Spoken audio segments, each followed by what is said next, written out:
Hello दोस्तों, स्वागत है आईफास के टॉपर्स इंटरव्यू सेट में। जैसा आप लोग जानते हैं, आईआईटी जैम का रिजल्ट आ चुका है। ऐसे कई सारे स्टूडेंट जो आईफास के साथ जुड़े हुए थे, कोई पेड लेक्चर्स के अंदर यूट्यूब के साथ, बहुत सारे स्टूडेंट्स ने एग्जाम क्वालिफाई किया है टॉप रैंक्स के साथ। हम उन स्टूडेंट्स की जर्नी आपके साथ शेयर कर रहे हैं कि किस प्रकार से उन्होंने मेहनत की। एक सही गाइडेंस के अंदर उन्होंने अपनी इतनी मेहनत की कि उन्होंने आईआईटी जैम एग्जाम को क्लियर किया एक बहुत अच्छे रैंक के साथ। तो चलिए हम जानते हैं एक ऐसी ही और स्टूडेंट से जो अभी हमारे साथ जुड़ी हैं, जिनका नाम है सना। तो सबसे पहले सना, आपको बहुत बहुत congratulations. Thank you sir. Sana, अपने बारे में बताइए थोड़ा सा हमारे दर्शकों को, ताकि आपका थोड़ा सा बेसिक इंट्रोडक्शन उनको पता चले। जी सर, मैं बेसिकली पंजाब से हूँ और अभी पंजाब यूनिवर्सिटी से ही मैं बीएससी ऑनर्स बायोटेक्नोलॉजी कर रही हूँ and I am in the last semester. और अभी जो मैंने आईआईटी जैम का एग्जाम दिया है उसमें आई हैव स्कोर्ड 66.33 मार्क्स और मेरी रैंक बनी है 165। ओके सना, तो आपने ये जो रैंक हासिल किया, ये रैंक हासिल करने के लिए ऑब्वियसली आपने बहुत सारी मेहनत जरूर की है। तो मुझे वो आपके स्टार्टिंग स्टेप्स जानने हैं कि आपने कब डिसाइड किया था मुझे आईआईटी जेम का एग्जाम देना है, और जब आपने डिसाइड कर लिया था तो तब आपका सबसे पहला स्टेप क्या था इस एग्जाम की तरफ। सर, तो सर मुझे इस एग्ज़ाम के बारे में थोड़ा लेट ही पता चला था। इवन एप्लीकेशन फॉर्म जब आ गया था, मैंने एप्लीकेशन फॉर्म पहले भरा और तैयारी थोड़ा बाद में ही शुरू करी थी। अ, अक्टूबर में फॉर्म भरा था और तैयारी मैंने नवंबर में शुरू की थी, मिड नवंबर में। तब मैंने सबसे पहले तो कुछ टॉपर्स से बात की थी थ्रू लिंक्डइन एंड इंस्टाग्राम। तो उन्होंने मुझे गाइड किया और थोड़ा बताया कि आईएफएस का बैच अच्छा होता है, आप ले सकते हो।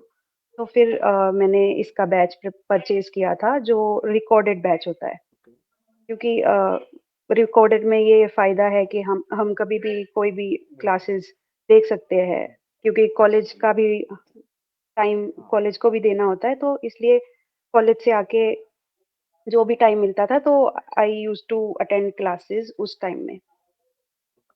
तो सर ये मैंने नवंबर के कुछ 10 दिन तक पढ़ाई की थी, लास्ट के 20th नवंबर से लेके 30th तक। और उसके बाद मेरे कॉलेज के एग्ज़ाम्स शुरू हो गए थे यूनिवर्सिटी के। और तब फिर दिसंबर पूरा उसी में चला गया और फिर लास्ट में भी 10 दिन ऐसे ही निकले। तो फिर जो मेजरली प्रिपरेशन हुई वो जनवरी में ही हुई और उसमें मेजरली मैंने पीवाईक्यूज़ पे फ़ोकस किया। और मेजरली मेरा यही अप्रोच था कि मैंने सारे चैप्टर्स कवर नहीं किए, ओनली सिलेक्टिव स्टडी की। जैसे कि मैथमेटिक्स और फिज़िक्स, यही 2 सब्जेक्ट्स से आई थिंक मेरा स्कोर जो बना है वो बना है, बिकॉज़ बायो तो मेरा उतना स्ट्रॉन्ग नहीं था इस एग्ज़ाम के लिए फ़िलहाल।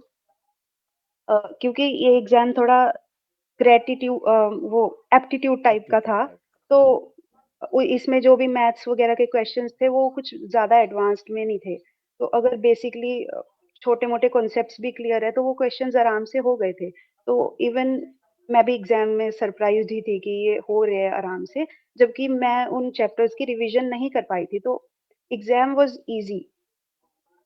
तो जब आपने अपना रिजल्ट देखा तो उसको आपको रिजल्ट जो आया वो आपके लिए एक्सपेक्टेड था या अनएक्सपेक्टेड रिजल्ट था कहीं ना कहीं। सर वो तो बहुत अनएक्सपेक्टेड था, क्योंकि जब मैं एग्ज़ाम दे के आई थी तब तो आई फेल्ट लाइक कि एग्ज़ाम थोड़ा अच्छा ही गया है। उससे पहले तो मेरी तैयारी कुछ ख़ास नहीं थी। तो मुझे लगा कि 20-30 मार्क्स आएँगे, शायद क्वालीफाई होगा या नहीं। बट उसके बाद जब एग्ज़ाम देने के बाद आंसर की वग़ैरह से मैच वो भी करने में आलस आ रहा था, तो चैट जीपीटी में डाला। तो उसने तो मुझे डरा दिया कि आपके तो 18 मार्क्स बन रहे हैं। ओ, तो मैंने तो उसके बाद उम्मीद छोड़ दी थी, उसके बाद मैंने कुछ भी नहीं देखा। उसके बाद ये जब कल रिज़ल्ट आया तभी देखा, तो आई वाज़ शॉक्ड कि मतलब पहले तो कोई उम्मीद ही नहीं थी, तो I am little bit happy कि चलो जो एक्सपेक्ट किया था उससे तो थोड़ा अच्छा ही आया। लिटिल बिट नहीं, एक्चुअली बहुत अच्छा आया है। जी सर। तो जब और थोड़ा अब तो वो खुशी नहीं हो रही है, वो थोड़ा रिग्रेट हो रहा है कि अच्छा एक क्वेश्चन था उसमें सिली मिस्टेक हो गया था। जैसे अभी 66.3 बन रहे, तो वो 2 मार्क्स का क्वेश्चन था तो 68 बन जाते, और उससे 2 मार्क्स से आईसी के रैंक में बहुत ज़्यादा फ़र्क पड़ बिल्कुल रहा है। बिल्कुल। क्योंकि जिसका 150 रैंक है, मैंने आज थोड़ा स्क्रॉल करते हुए मेरे आगे आया, तो उनके मार्क्स 66.6 है। तो बिल्कुल पॉइंट्स पे 15-15 रैंक का फ़र्क पड़ रहा है, तो अगर 2 मार्क्स और आते तो शायद काफ़ी अंडर 100 भी रैंक बन सकता था। बिल्कुल रैंक तो बहुत वो अच्छी बन सिली जाती। मिस्टेक्स पे बड़ा रिग्रेट हो रहा है।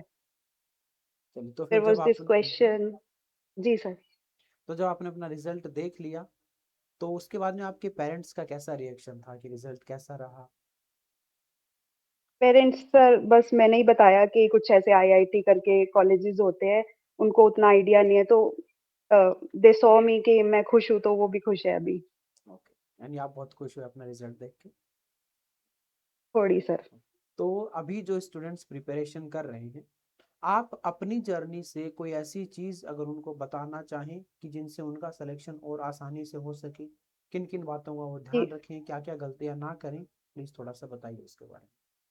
मेजरली सर, मेरी प्रिपरेशन में दिक्कत ये आई कि मैंने खुद पे बहुत ज़्यादा डाउट किया, जिसकी वजह से I wasted a lot of time overthinking करते हुए।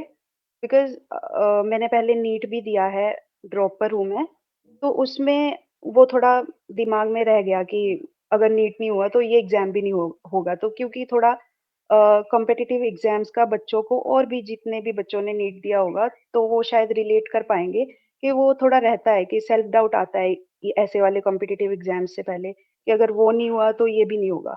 बट आई थिंक इसका लेवल नीट से बहुत अलग है, और इसका जो सिलेक्शन, जो भी क्वेश्चन वगैरह आते हैं, वो बहुत अलग लेवल के आते हैं, तो सारे एग्जाम्स एक जैसे नहीं होते। तो यही है कि वो डर की, अगर मैं उस टाइम पे नहीं डरती सर, आई फील लाइक, अभी मुझे ऐसा लग रहा है कि शायद थोड़े इससे I would have performed better. उससे बहुत टाइम वेस्ट होता है, तो मैं तो यही सजेस्ट करना चाहूँगी सबको कि जिसको भी थोड़ा बहुत अपने ऊपर डाउट आता है, वो खुद पे प्लीज़ डाउट ना करे, और अच्छे से बस पढ़ाई पे फ़ोकस करे, और रिज़ल्ट का बिल्कुल ना सोचे। क्योंकि रिज़ल्ट तो मेरे लिए भी ये बहुत अनएक्सपेक्टेड था। रिलेशन आपने बहुत अच्छी बात कही। तो स्टूडेंट्स, हम केवल वही कर सकते हैं जो हमारे हाथ में, जिसको हम कंट्रोल कर सकते हैं, और वो है अपनी प्रिपरेशन, अपनी पढ़ाई। तो हमें केवल अपनी पढ़ाई पे ध्यान देना है, अपनी तैयारी पे ध्यान देना है। रिजल्ट अल्टीमेटली एक ना एक दिन अच्छा आएगा ही आएगा। चलिए सना, फिर से एक बार बहुत बहुत कॉन्ग्रेचुलेशन आपको। Thank you very ji, much. Thank you sir.